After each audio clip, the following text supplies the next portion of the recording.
नमस्कार, मैं हूं सत्यपाल और आप देख रहे हैं CWB हिंदी न्यूज। शक संवत 1948 विक्रम संवत 2083 आज ज्येष्ठ मास के शुक्ल पक्ष की त्रयोदशी तिथि और दिन शुक्रवार है। तदनुसार अंग्रेजी तारीख 29 मई सन 2026 आज त्रयोदशी तिथि सुबह 9:50 तक रहेगी। उसके उपरांत चतुर्दशी तिथि प्रारंभ हो जाएगी। आज चौधरी चरण सिंह की पुण्यतिथि है। भारत के पूर्व प्रधानमंत्री और किसानों के मसीहा कहे जाने वाले चौधरी चरण सिंह का निधन आज ही के दिन हुआ था। सबसे पहले आज की सुर्खियां। हरियाणा में आंधी बारिश का कहर, 9 जिलों में बारिश के साथ गिरे ओले, बताएंगे मौसम का ताजा हाल। बीजेपी हरियाणा को मिला नया प्रदेश अध्यक्ष, पहली बार किसी महिला को सौंपी गई जिम्मेदारी। हरियाणा की तहसीलों में शुरू हुआ नया सिस्टम, इंतकाल के लिए अब दफ्तरों के चक्कर काटने से मिलेगा छुटकारा। स्टूडेंट्स को इलेक्ट्रिक एसी बसों में मुफ्त सफर का तोहफा, हरियाणा सीएम की बड़ी घोषणा। सरकार की नई स्कीम से युवाओं की होगी कमाई, 31 मई तक करें आवेदन, हर महीने मिलेंगे 9,000 रुपए स्टाइफंड के रूप में। हरियाणा में आशा वर्करों के लिए खुशखबरी, हाईकोर्ट के एक फैसले के बाद पक्की नौकरी की जगी उम्मीदें। हरियाणा में जल कर्मियों के लिए खुशखबरी, सरकार ने लागू किए नए वेतन नियम। भिवानी शिक्षा बोर्ड के पूर्व चेयरमैन का विदाई समारोह, डॉक्टर पवन शर्मा ने स्टूडेंट्स को दिया गुरु मंत्र, बोले अपने टीचरों में रखे पूरी श्रद्धा। अमेरिका और ईरान 60 दिन के सीज फायर पर राजी हुए, ट्रंप की मंजूरी अभी बाकी। व्हाट्सएप, फेसबुक व इंस्टाग्राम के प्लस वर्जन आएंगे, इसके पैसे लगेंगे, 24 घंटे के बाद भी नहीं हटेगी स्टोरी। और सैलरी के अलावा अन्य कमाई है तो ITR 2 भरें। असेसमेंट ईयर 2026-27 के लिए ऑनलाइन फाइलिंग शुरू हुई, 31 जुलाई तक भर सकेंगे रिटर्न। और अब खबरें विस्तार से। भीषण गर्मी से जूझ रहे हरियाणा में गुरुवार शाम को 9 जिलों में यानी रेवाड़ी, सिरसा, हिसार, गुरुग्राम, नूंह, महेंद्रगढ़, भिवानी, चरखी दादरी और फतेहाबाद में बारिश व आंधी के साथ ओलावृष्टि हुई। एक और जहां भीषण गर्मी से निजात मिली है तो वहीं हादसे भी हुए। फतेहाबाद के जांडवाला बांगर में तूफान के चलते मोबाइल टावर ही बीच से टूटकर नीचे की ओर लटक गया। वहीं हिसार में हाई टेंशन बिजली टावर टूट गया तो सिरसा के रानिया में खेतों में बवंडर उठता हुआ दिखाई दिया। मौसम विभाग ने आज 5 जिलों यमुनानगर, पंचकुला, करनाल, पानीपत, सोनीपत में तेज धूल भरी हवाओं और गरज चमक के साथ बारिश की संभावना जताई है। उधर दिन में नौतपा का असर देखने को भी मिला। रोहतक प्रदेश का सबसे गर्म शहर बना रहा। यहाँ अधिकतम तापमान 46.6 डिग्री सेल्सियस तक पहुंच गया। नारनौल, भिवानी, हिसार में भी तापमान 45 डिग्री सेल्सियस क्रॉस कर गया। नारनौल के अटेली में बारिश के साथ ओले पड़े हैं तो वहीं फतेहाबाद के जांडवाला बांगर में बारिश के साथ तेज ओलावृष्टि हुई है। हरियाणा में आमजन के लिए एक अच्छी खबर सामने आई है। सैनी सरकार ने प्रदेश की तहसीलों में जमीन जायदाद के इंतकाल को लेकर एक बड़ा बदलाव शुरू कर दिया है। इस कड़ी में जींद जिले की बात करें तो यहाँ सभी 7 तहसील और उप तहसीलों जैसे जींद, नरवाना, उचाना, सफीदो, जुलाना, अलेवा व पिल्लूखेड़ा में ऑटो जनरेटेड इंतकाल का नया सॉफ्टवेयर शुरू हो चुका है। इस नई व्यवस्था के तहत यदि पटवारी, कानूनगो व तहसीलदार समेत कोई राजस्व अधिकारी 10 दिन के भीतर इंतकाल को मंजूरी नहीं देते हैं तो सॉफ्टवेयर के माध्यम से वह म्यूटेशन ऑटोमेटिक जनरेट हो जाएगा। पुराने ढर्रे और लेट लतीफी के कारण प्रदेश भर की तहसील और उप तहसीलों में पिछले काफी समय से हजारों की संख्या में म्यूटेशन पेंडिंग पड़ी है। अधिकारी और कर्मचारी समय पर फाइलों का निपटान नहीं करते हैं, जिससे लोगों को काफी परेशानी झेलनी पड़ रही है। वहीं अब इस नए सॉफ्टवेयर के लागू होने से पेंडिंग पड़े मामलों की समस्या पूरी तरह से समाधान हो जाएगा और भ्रष्टाचार पर भी लगाम लगेगी। पहले म्यूटेशन के लिए लोगों को पटवारियों द्वारा बार बार चक्कर कटवाने की शिकायतें आती रहती थी। साथ ही लोगों द्वारा आरोप भी लगते रहे हैं कि इंतकाल के लिए पटवारी रिश्वत मांग रहा है और रिश्वत न देने वालों के इंतकाल को लटकाते रहे हैं। अब लोगों को इन तमाम समस्याओं से भी निजात मिलेगी। हरियाणा की राजनीति से जुड़ी एक नई अपडेट सामने आई है। बता दें कि भारतीय जनता पार्टी यानी बीजेपी के केंद्रीय नेतृत्व ने हरियाणा और पंजाब सहित कुल 5 राज्यों के लिए नए प्रदेश अध्यक्षों के नामों का ऐलान कर दिया है। हरियाणा में नियुक्त किए गए नए प्रदेश अध्यक्ष वर्तमान प्रदेश अध्यक्ष मोहनलाल बड़ौली की जगह लेंगे। बीजेपी केंद्रीय हाईकमान ने हरियाणा में डॉक्टर अर्चना गुप्ता को नया बीजेपी प्रदेश अध्यक्ष नियुक्त किया है। वो मोहनलाल बड़ौली की जगह अध्यक्ष की कुर्सी संभालेंगी। खास बात यह है कि बीजेपी ने हरियाणा में पहली बार किसी महिला कार्यकर्ता को प्रदेश अध्यक्ष की जिम्मेदारी सौंपी है। अर्चना गुप्ता इससे पहले भारतीय जनता पार्टी की प्रदेश महामंत्री रही थी। इसके अलावा पानीपत जिले की बीजेपी महिला मोर्चा अध्यक्ष और पानीपत की बीजेपी जिला अध्यक्ष की जिम्मेदारी भी संभाल चुकी हैं। अर्चना गुप्ता एक जानी मानी चिकित्सक और रेडियोलॉजिस्ट भी हैं। एक डॉक्टर होने के नाते डॉक्टर अर्चना गुप्ता द्वारा कोरोना काल में किए गए चिकित्सा सेवा कार्यों को आज भी काफी सराहना मिलती रही है।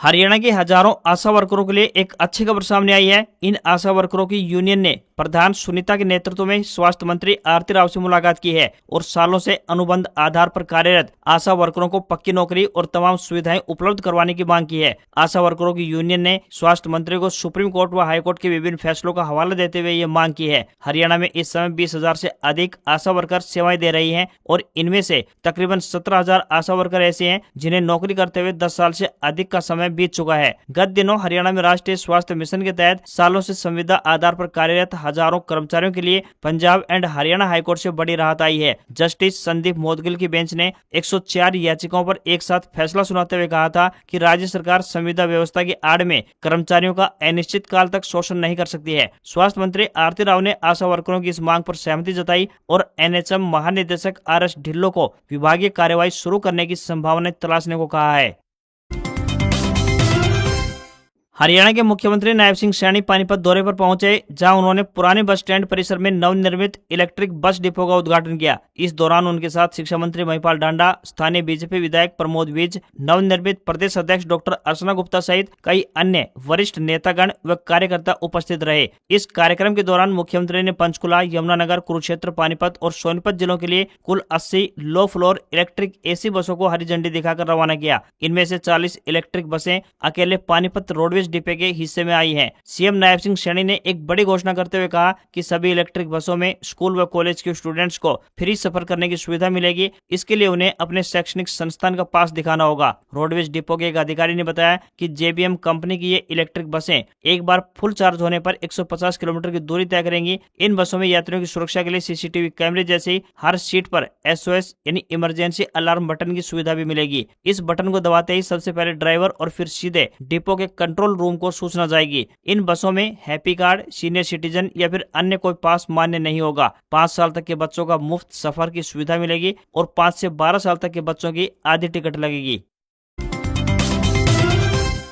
हरियाणा में काम कर रहे ग्रामीण जल कर्मियों के लिए एक अच्छी खबर सामने आ रही है। हरियाणा के श्रम विभाग की तरफ से ग्रामीण जल कर्मियों के बढ़े हुए न्यूनतम वेतन को लागू करने संबंधी अहम दिशा निर्देश जारी किए गए हैं। श्रम आयुक्त हरियाणा द्वारा विकास एवं पंचायत विभाग को लेटर भेजा गया है। इस भेजे गए पत्र में स्पष्ट किया गया है कि ट्यूबवेल ऑपरेटरों को अब स्किल्ड श्रेणी में माना जाएगा और उसी आधार पर अब उन्हें वेतन भी मिलेगा। सरकार के इस निर्णय से ग्रामीण जल कर्मियों को बढ़े हुए वेतन का लाभ मिलने का रास्ता अब साफ हो चुका है। हरियाणा के तकरीबन 8,000 कर्मचारी इससे लाभान्वित होंगे। पहले जल कर्मियों को 13,346 रुपए मासिक वेतनमान दिया जा रहा था, मगर अब नई व्यवस्था के बाद अब इन्हें जल कर्मियों को हर महीने 19,000 रुपए वेतनमान मिलेगा। भिवानी जिले के महम गेट स्थित हरियाणा शेखावटी ब्रह्मचर्य संस्कृत कॉलेज में विभिन्न सामाजिक, शैक्षिक एवं कर्मचारी संगठनों द्वारा हरियाणा विद्यालय शिक्षा बोर्ड के पूर्व अध्यक्ष डॉक्टर पवन कुमार शर्मा के कार्यकाल पूर्ण होने पर सम्मान एवं विदाई समारोह आयोजित किया गया। हरियाणा विद्यालय शिक्षा बोर्ड के पूर्व चेयरमैन प्रोफेसर डॉक्टर पवन कुमार शर्मा ने कहा कि पूरे प्रदेश से प्रबुद्ध शिक्षकों, विभिन्न संस्थाओं व समितियों के अध्यक्षों द्वारा सम्मान समारोह आयोजित किया गया, जिससे वे आभारी हैं। उन्होंने कहा कि जैसे श्रीमद् भागवत गीता में लिखा गया है कि हमें कर्म करना चाहिए। मनुष्य का जीवन ही इसलिए मिला है, न केवल अपने लिए बल्कि पूरे समाज, प्रकृति व सभी जीवों के लिए अपना कर्तव्य समझते हुए कर्म करना चाहिए। विद्यार्थियों को गुरु मंत्र देते हुए डॉक्टर पवन कुमार शर्मा ने कहा कि विद्यार्थियों के लिए गुरु मंत्र ये है कि वे अपने टीचरों में पूरी श्रद्धा रखें, क्षमाशीलता अपने अंदर बनाए रखें, अपने कैरियर के प्रति सचेत रहें। जितने विद्यार्थी या युवा हैं वे समाज के अमूल्य धरोहर हैं। समाज को कुछ अपेक्षाएं हैं, स्वयं अपने आप को समाज के प्रति इस प्रकार से तैयार करें कि आप समाज को कुछ दे सकें। हरियाणा सरकार ने नागरिक सेवाओं को आसान और पारदर्शी बनाने की दिशा में एक और बड़ा कदम उठाया है। अब परिवार पहचान पत्र यानी PPP पोर्टल पर ADC to citizen meeting schedule के लिए SMS सुविधा शुरू कर दी गई है। इस सुविधा के जरिए अतिरिक्त उपायुक्त यानी ADC अब नागरिकों को सीधे उनके मोबाइल पर संदेश भेज सकेंगे और मीटिंग का समय भी तय कर सकेंगे। पहले कई लोगों को मीटिंग की जानकारी समय पर नहीं मिल पाती थी, जिससे उन्हें परेशानी का सामना करना पड़ता था, लेकिन अब नई SMS सुविधा शुरू होने के बाद नागरिकों को मीटिंग की तारीख, समय और जरूरी जानकारी सीधे उनके रजिस्टर्ड मोबाइल नंबर पर मिल जाएगी। इस पहल से प्रशासन और आम लोगों के बीच संवाद और अधिक मजबूत होगा। साथ ही सरकारी कामकाज में तेजी, पारदर्शिता और जवाबदेही भी बढ़ेगी। अब लोगों को बार बार दफ्तरों के चक्कर नहीं लगाने पड़ेंगे और उन्हें समय रहते इसकी पूरी जानकारी मिल सकेगी। केंद्र सरकार ने उत्तर भारत में सड़क संपर्क मजबूत करने के लिए बड़े कदम के तहत NE5 एक्सप्रेसवे को अधिसूचित कर दिया है। यह एक high speed Delhi Katra corridor होगा जो दिल्ली को हरियाणा, पंजाब और जम्मू कश्मीर से जोड़ेगा। सड़क परिवहन एवं राजमार्ग मंत्रालय ने राष्ट्रीय राजमार्ग अधिनियम 1956 के तहत अधिसूचना जारी कर इस परियोजना को राष्ट्रीय राजमार्ग नेटवर्क में शामिल कर लिया है। यह एक्सप्रेसवे दिल्ली में रानीखेड़ा गाँव के पास NH 344M से शुरू होगा और जसोर खेरी गाँव के पास कुंडली मानेसर पलवल यानी KMP एक्सप्रेसवे से जुड़ेगा। इसके बाद यह हरियाणा और पंजाब के कई शहरों से गुजरते हुए जम्मू कश्मीर के कटरा तक पहुंचेगा। हरियाणा में प्रस्तावित मार्ग खरखोदा, गोहाना, बुटाना, कलायत और बारटा से होकर निकलेगा। केंद्र सरकार का मानना है कि एक्सप्रेसवे के बनने से दिल्ली से कटरा तक यात्रा तेज और आसान होगी। खासतौर पर माता वैष्णो देवी जाने वाले श्रद्धालुओं को बेहतर सड़क सुविधा मिल पाएगी। अनुमान लगाया जा रहा है कि यात्रा समय में 4 से 6 घंटे तक की कमी आ सकती है। अभी हरियाणा के ज्यादातर हिस्सों से कटरा पहुंचने में सड़क मार्ग के जरिए तकरीबन 10 से 14 घंटे तक समय लग जाता है। हरियाणा सरकार ने अनुसूचित जाति के लोगों के लिए नई पहल की शुरुआत की है। बता दें कि गुरुग्राम में मत्स्य पालन विभाग द्वारा अनुसूचित समुदाय के लोगों के लिए development of schedule caste family under fisheries sector special component योजना के तहत वर्ष 2026-27 के लिए वित्तीय सहायता प्रदान की जाएगी। इस योजना के तहत मछली पालन, तालाब पट्टे, जाल, खाद खुराक और मछली बिक्री से जुड़े उपकरणों पर लाखों रुपए तक का अनुदान दिया जाएगा। इस योजना के तहत मत्स्य पालन विभाग की ओर से विभिन्न कार्यों पर आर्थिक सहायता राशि दी जाएगी। पंचायत तालाब पट्टे पर लेने के लिए पहले वर्ष में 50,000 रुपए प्रति हेक्टेयर या वास्तविक राशि का 50% अनुदान के रूप में दिया जाएगा। दूसरे और अगले वर्षों में पट्टा राशि पर 40% या अधिकतम 40,000 रुपए प्रति हेक्टेयर सहायता राशि दी जाएगी। वहीं मछली पकड़ने के लिए जाल खरीदने पर 60% तक अनुदान दिया जाएगा, जिसकी अधिकतम सीमा 24,000 रुपए तय होगी। वहीं खाद और खुराक कुल लागत का 60% या अधिकतम 90,000 रुपए प्रति हेक्टेयर सहायता राशि दी जाएगी। वहीं मछली बिक्री के लिए रेडी खरीदने पर 36,000 रुपए और तालाब सुधार, सोलर सिस्टम और अन्य उपकरणों पर भी 40 से लेकर 60% तक सब्सिडी प्रदान की जाएगी। अगर आपकी उम्र 18 वर्ष से 25 वर्ष के बीच है तो केंद्र सरकार आपके लिए एक सुनहरा अवसर लेकर आई है। यदि आप अपने कैरियर की शुरुआत करना चाहते हैं तो प्राइम मिनिस्टर इंटर्नशिप स्कीम यानी PMIS आपके लिए काफी फायदेमंद होने वाली है। इस स्कीम के तहत युवाओं को हर महीने 9,000 रुपए का स्टाइपेंड दिया जाएगा और इसके साथ ही 6,000 रुपए का ज्वाइनिंग ग्रांट भी मिलेगा। इसके लिए आवेदन की अब आखिरी तारीख 31 मई 2026 है। इस योजना के तहत युवाओं को बड़ी कंपनियों और संस्थानों में काम सीखने का भी मौका मिलेगा। इस योजना के लिए 18 से 25 साल तक के युवा आवेदन कर सकेंगे, जो कि 10वीं, 12वीं या ITI डिप्लोमा या ग्रेजुएट होने चाहिए। योजना के लिए उम्मीदवार ऑनलाइन माध्यम से आवेदन कर सकते हैं।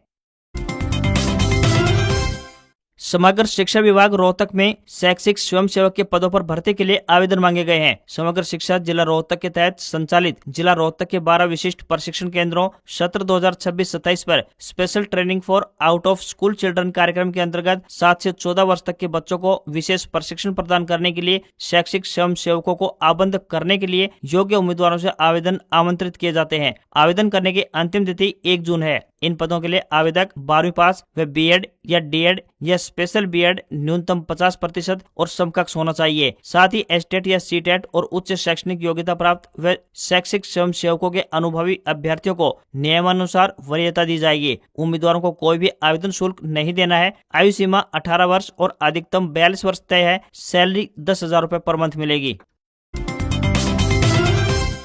अमेरिका और ईरान 60 दिन के संघर्ष विराम समझौते पर सहमत हो गए हैं। एक्सियोस की रिपोर्ट के मुताबिक अब सिर्फ अमेरिकी राष्ट्रपति डोनाल्ड ट्रंप की अंतिम मंजूरी बाकी है। दोनों देशों के बीच मेमोरेंडम ऑफ अंडरस्टैंडिंग यानी MOU पर सहमति बनी है। इसका मकसद संघर्ष विराम बढ़ाना और ईरान के परमाणु कार्यक्रम पर औपचारिक बातचीत शुरू करना है। रिपोर्ट में कहा गया है कि ट्रंप ने समझौते पर फैसला लेने के लिए कुछ दिन का समय मांगा है। वहीं ईरान ने भी आधिकारिक तौर पर अब तक इसकी पुष्टि नहीं की है। प्रस्तावित समझौते के तहत होर्मुज स्ट्रेट में जहाजों की आवाजाही बिना रोक टोक जारी रहेगी। ईरान को 30 दिनों के भीतर समुद्री माइंस हटानी होगी और जहाजों से टोल नहीं लिया जाएगा। इसके बदले अमेरिका अपनी नौसैनिक नाकेबंदी धीरे धीरे हटाएगा और ईरान को तेल बेचने के लिए कुछ प्रतिबंधों में राहत देने पर चर्चा करेगा। समझौते में ईरान का परमाणु हथियार नहीं बनाने का वादा भी शामिल है। इनकम टैक्स विभाग ने असेसमेंट ईयर 2026-27 यानी फाइनेंशियल ईयर 2025-26 के लिए आईटीआर फॉर्म 2 की एक्सेल यूटिलिटी लाइव कर दी है। अब टैक्स पेयर्स विभाग के पोर्टल से इसे डाउनलोड कर अपना टैक्स हिसाब तैयार कर सकते हैं। इससे पहले विभाग ने 17 मई को आईटीआर 1 और आईटीआर 4 की सुविधा उपलब्ध करवा दी थी। अब आप बिना इंटरनेट के भी एक्सेल शीट पर अपना टैक्स डेटा भर सकते हैं। फॉर्म पूरा भरने के बाद एक JSON फाइल बनेगी जिसे आपको इनकम टैक्स पोर्टल पर अपलोड करना होगा। अगर आप पहली बार रिटर्न भर रहे हैं तो आपको अपने पैन और आधार के जरिए पोर्टल पर रजिस्ट्रेशन करना होगा। आम टैक्स पेयर के लिए रिटर्न फाइल करने की आखिरी तारीख 31 जुलाई 2026 है, तो वहीं बिजनेस क्लास यानी आईटीआर 3 और 4 के कुछ लोगों के लिए यह 31 अगस्त है। अगर आप 31 जुलाई तक चूक जाते हैं तो 31 दिसंबर तक जुर्माना भरकर बिलेटेड रिटर्न फाइल कर सकते हैं। सोशल मीडिया कंपनी मेटा ने इंस्टाग्राम, फेसबुक और व्हाट्सएप के लिए नए सब्सक्रिप्शन प्लान पेश किए हैं। इसके तहत ऐप्स के प्लस वर्जन रोल आउट किए जा रहे हैं। इस प्लान को लेने वाले यूजर्स को स्पेशल टूल्स और कस्टमाइजेशन के विकल्प मिलेंगे। यह कदम मेटा के विज्ञापन के अलावा कमाई का एक नया जरिया बनाने की रणनीति का हिस्सा है। नए प्लस प्लान कंपनी के मौजूदा मेटा वेरीफाइड प्लान की जगह नहीं लेंगे। मेटा ने अभी इन नए प्लस सब्सक्रिप्शन प्लान को वैश्विक स्तर पर रोल आउट करने की घोषणा की है, लेकिन कंपनी ने भारत में इसकी लॉन्चिंग की तारीख का ऐलान नहीं किया है। चूंकि भारत मेटा के लिए दुनिया का सबसे बड़ा यूजर बेस वाला मार्केट है, इसलिए कंपनी आमतौर पर यहाँ किसी भी बड़े फीचर को फेज्ड मैनर रोल आउट करती है। इंस्टाग्राम प्लस और फेसबुक प्लस मुख्य रूप से सोशल एक्सप्रेशन और क्रिएटर्स को ध्यान में रखकर तैयार किया गया है। इसमें यूजर्स को यह देखने की सुविधा मिलेगी कि कुल कितने लोगों ने उनकी स्टोरी को दोबारा देखा है। अभी स्टोरी 24 घंटे में हट जाती है, लेकिन अब इसे 24 घंटे से ज्यादा समय तक अपनी प्रोफाइल पर रख पाएंगे। वहीं व्हाट्सएप प्लस पूरी तरह से पर्सनलाइजेशन और मैसेजिंग पर केंद्रित है। इसमें यूजर्स को app themes, custom ringtones, additional पिड चैट्स, लिस्ट कस्टमाइजेशन और प्रीमियम स्टिकर्स जैसे फीचर्स मिलेंगे। आज खबरों में बस इतना ही। देखते रहिए आपका अपना हरियाणा का सबसे बेहतरीन news channel CWB Hindi news. नमस्कार। इसी आशा के साथ आपका दिन शुभ रहे।